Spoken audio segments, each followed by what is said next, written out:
Guys, quick video. So papakita ko sa iyo kung paano bubuuin yung Rubik's Cube. So first, hahanap tayo dito sa base ng cross. So let's use itong orange. So ito okay na siya. So ngayon hanapin niya natin yung dito. So which is ito yun. So lagyan lang natin. Yan, line. Hanapin ulit natin yung both side dito para maging cross. So ito lang natin yan, okay na siya, isa lang ito, so lipat lang natin yan.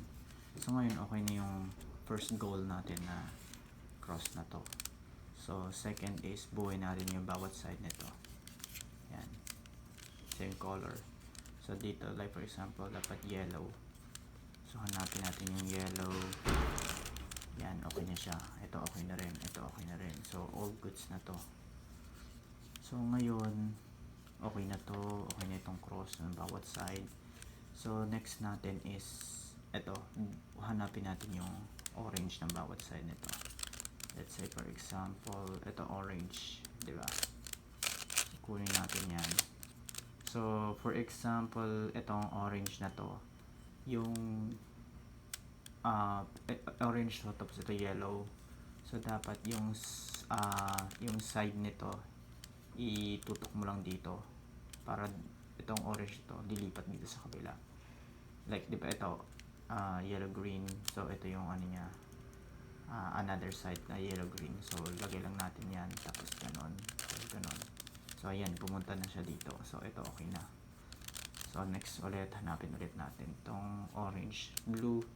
So dapat sa blue siya, itutok natin ito, dapat dito, pero ganun muna natin, tapos ganon, yan. So okay na to. Next naman yung another orange, ito yellow, which is ito yung ano niya, kabila. So dito muna, tapos lagay yan. So okay na yung ano natin, second goal, third goal. So first goal natin itong X cross, tapos yellow, yellow, tapos itong both sides. So buunan natin yung first layer. So next naman natin is bubuuin natin yung side nito. Ito dapat same color, ito okay na. So dapat mag-align siya. So ang steps niyan is like for example ito white, di ba? Hanap tayo ng kulay na hindi siya conflict dito sa red. Like for example ito yellow green and green and yellow, like for example dito. So tutok lang natin yan muna dito. So ito kasi ito yung another niya dito kabila, tapos ito nakatutok sa yellow. So ang gagawin natin dyan is lagay lang natin ng one side dyan, tapos ganun, yan. So okay na tong yellow. So ito walang conflict kasi may red in the side. So kapag ganitong scenario, so basagin lang natin yan, basagin lang natin either, yan. So ito nabasag na siya, hindi na siya red, hindi na siya conflict. So pag ganitong side, so puti, tapos ito green, so yan, itong kabila niya puti, yung ganong side. So move lang natin ng konti yan, tapos gano'n. So yan, tada, mayroon pa rin conflict, ito bungi to. So ito na lang.